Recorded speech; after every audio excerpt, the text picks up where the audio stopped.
from the difficulties that can accompany the change. In the words of their day, those who have come before us did their very best to tell us what it means to live such a rare moment in history. And it's a good thing they did, because such events are few and far between. Only 5 generations in the last 26,000 years have experienced the shift of world ages. We will be the 6th. The present world age isn't something that will simply fade away into the sunset of a time that seems to perpetually linger out there somewhere in our future. Just the opposite. Our world age has an expiration date. It ends at a specific time, with a specific event, on a day that was marked on a calendar over 2,000 years ago. And there's no secret to that date. The Maya who calculated it also inscribed it as a permanent record for future generations. It's etched into stone monuments that were built to last until the end of time and beyond. Using the format of the ancient long count calendar, the system of timekeeping that the Maya developed to track extremely long periods of time, the last day of the present world age is written as a 5-part code, read from left to right. Each part has a unique name that represents increasingly smaller units of time. The leftmost unit is the Baktun and represents 144,000 days.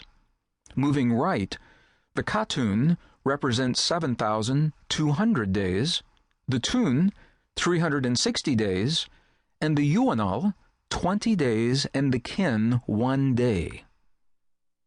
The leftmost unit is the Baktun and represents 144,000 days. Moving to the right, the Katun represents 7,200 days, the Tun, 360 days, the Yuanal, 20 days, and the Kin, 1 day. With this code in mind, the Mayan calendar places the end date of our world age at 13.0.0.0.0. In other words, 13 Baktun cycles and 0 cycles for the rest of the units. When this date is translated to our familiar system of time, the message becomes clear. It tells us that our present world age will end with the winter solstice that takes place on December 21st in the year 2012. It's on this date that the mysterious Maya identified the astonishing astronomical events that will mark the end of our world age, and they did so over 2 millennia ago.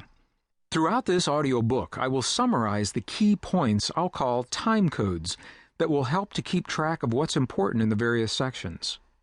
Time Code 1 does just that, and reminds us that we're living the completion of a 5,125-year-long cycle of time, a world age that the ancient Maya calculated would end with the winter solstice on December 21st, 2012.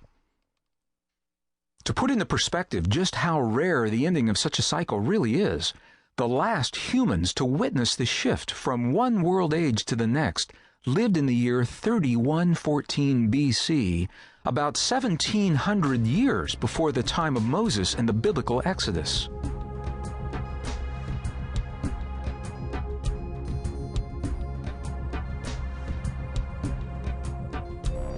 It's only recently that the meaning of a world age has made sense to modern scientists.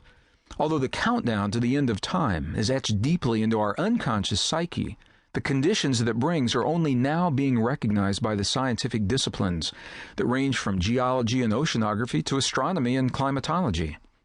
The reason scientists seem to be so late in jumping on the 2012 bandwagon is because of technology, or the lack of it. Only in the last 60 years or so have we had the computers, the satellites, and the remote sensing equipment that could verify the connection between the end of a world age and the changes it brings to our lives. From that verification, we now understand that everything from the global climate, patterns of war and peace, and even our own spiritual growth, all appear to be directly influenced by the planetary changes that are now documented by the best science of today. Just the way we're cautioning future generations about our 20th century experiences of nuclear weapons and global warming, the civilizations of our past cautioned us about their experience of the end of time.